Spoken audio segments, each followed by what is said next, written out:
Assalamu alaikum and welcome back to Coding with T. Today we're going to learn how to create sign up screen in Flutter. We are not just going to design the Flutter sign up screen, but we will also learn how to define theme for text field. We will define all the design inside our theme. We'll get the design from there so we don't have to design again and again for each field.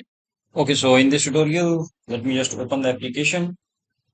This is the splash screen with the animations we already created. After the splash screen, welcome screen appears again with an animation.